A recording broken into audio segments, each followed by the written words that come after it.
The fear of mistake is usually triggered by this kind of imagination that you have to be perfect, but you don't have to be perfect.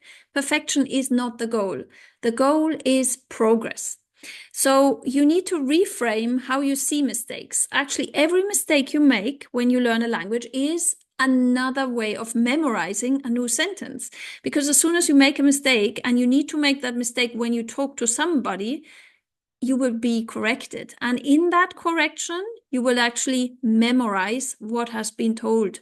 So imagine you ask somebody for directions in a new city. The minute somebody corrects you, you will actually never forget that this is said in a different way.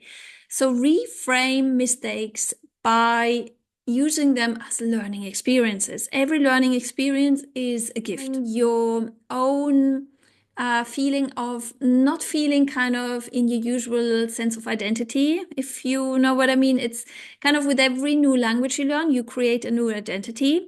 So you won't feel the same as in your mother tongue because you can't use the usual humor you use. You can't use the usual expressions. You don't have the fluency. You feel a bit different. And that one you need to accept and say, okay, what a great opportunity, because you will become a new identity. In any language you learn, you actually feel and live a bit differently. So embrace that. It's actually a wonderful experience. Every language opens you the door for a new culture, for a new way of thinking, and a new way of seeing life. So if you found that useful, follow me and try that and leave me a comment how it went for you. Thank you very much.